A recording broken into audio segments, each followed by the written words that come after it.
What's going on, everyone? I've got a great Titanfall loadout for you today. This one's called Pilot Hunter, and I actually got a 24 kill game with this loadout that I'll be showing in the background of this video. But the objective for this one is for you to hunt and kill the enemy pilots in the Pilot Hunter game mode.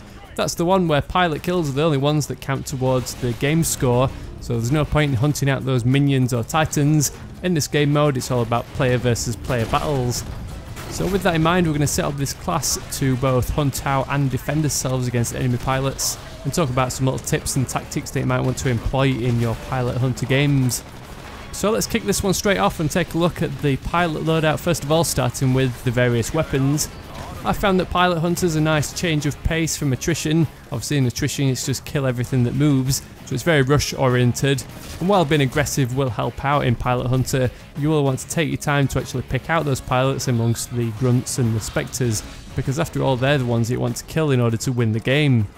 The R-101C is one of the most versatile and effective weapons no matter what range you're tackling those pilots, so you'll be equally equipped if you find yourself in both a long range shootout or a close quarters firefight. To give ourselves a clearer sight picture so we can determine whether we're aiming at grunts, spectres or pilots, we're going to go with the HCOG sight. Then while the suppressor is going to inhibit the weapon's damage, making it a 5 to 6 shot kill, it will at least keep us off the radar so that we're not hunted out as soon as we open fire due to enemy players seeing us light up on that radar as a large red dot.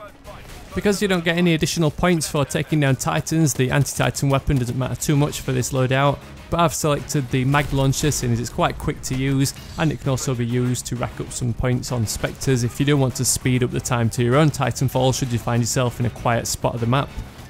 And for the sidearm, the B3 Wingman is going to be the Pilot Hunter's weapon of choice. This thing has unbelievable damage that can take pilots out in 2 hits at any range, making it the perfect tool to finish off any bad guys that you've tagged with some gunfire with just 1 hit. This sidearm also does an impressive 350 points of damage against titans when rodeoing, which might come in handy if you're feeling a little bit adventurous and you want to take down an enemy player who's hiding in his titan. With this one being a slightly more tactical loadout, we're going to go with the cloak for the tactical ability. We want to hide ourselves from enemy pilots as much as we want to hunt them out, so the cloak's going to come in handy while you're making your way around the map across rooftops without being detected. More importantly though, the cloak's going to give us some defences against those enemy titans, whether they're piloted titans or auto titans. Either way, the cloak's going to make it much more difficult for them to pick us off. The ordnance options in the pilot loadouts are usually great for taking out groups of grunts, spectres or taking down the shields and a titan. But as we've discussed, only pilot kills count in the Pilot Hunter game mode, so we're going to want a piece of equipment that's effective against enemy pilots, and the best I've found is the satchel charges. It's great if you find yourself being chased, you can drop a couple of these things down and leave a nice surprise for your pursuer.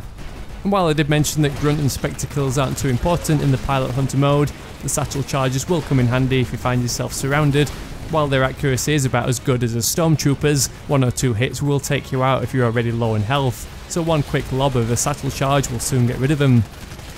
The main problem with the cloak that we've selected for the tactical ability is that it turns off as soon as you open fire. That means you can often waste it without making full use of its ability, so for the kit option we'll go with the power cell, which recharges that tactical ability much faster.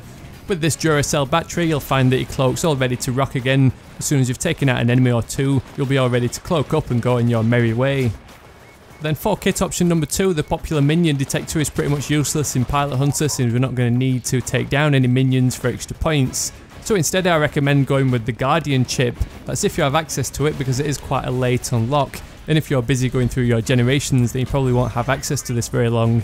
But what the Guardian chip does is improve your auto titan's abilities, making it lock onto targets faster, improve its accuracy and generally just be less retarded. Because Pilot Hunter's all about hunting out pilots for the game win, there's not really much point in jumping in your Titan. After all, when you're in your Titan, you're actually at more of a risk from enemy pilots since they can take you out with anti-Titan weapons or jump on your back and rodeo your brains out. Plus they're much more difficult to detect when they blend into the environment and amongst all the minions. It's unfortunate that a lot of the players in the Pilot Hunter mode don't seem to grasp that, so you'll find that within about 2 to 4 minutes the game really slows down in pace as everyone gets in their Titan, and it suddenly becomes the last Titan standing game mode. It is always useful to get in your Titan sometimes in Pilot Hunter, but at the end of the day a Titan versus Titan battle goes on forever, then whoever loses ends up ejecting anyway, so after all that work you've not really gained anything towards the game win. Calling in your Titan and leaving it in auto mode is much more effective, leaving you to hunt out those pilots and your Titan just to do its own thing, picking off the odd pilot but most of all keeping the enemy Titans busy. So with that in mind, let's take a look at the actual Titan loadout.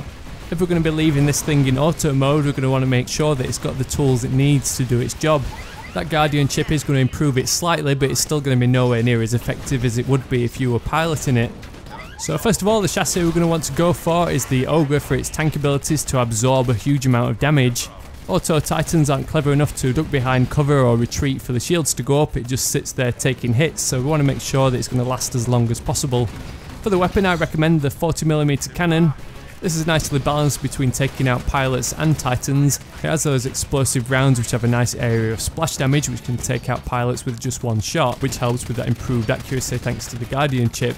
And it also does a fair amount of damage against enemy Titans. If your Guardian chip powered Titan is fighting it out against another Auto Titan, chances are it's going to win, but don't expect it to come out on top against any piloted Titans. One thing to bear in mind when selecting this Titan loadout for the Pilot Hunter mode is that when Titans are in auto mode they aren't going to use the electric smoke against rodeo attacks. Instead, Auto Titans just bow down and submit to being brain raped. So instead, for the tactical ability we might as well make use of a piece of equipment that the Auto Titan is actually going to use, so the Vortex Shield is the perfect option. It would be nice if the Auto Titan had sense to use the Vortex Shield to accurately send shots back or at least defend itself against pilot missiles. Instead it just randomly brings up this thing mid-firefight, but at least it does make use of it.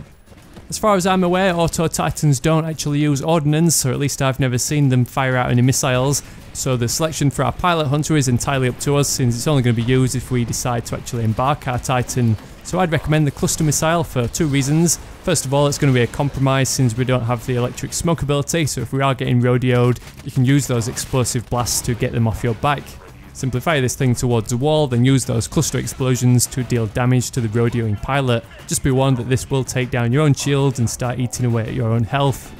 There is another benefit to the cluster missile though. You can quite accurately send this thing through a doorway or a window where a pesky pilot might be lurking, then those explosive blasts do a great job of taking him out.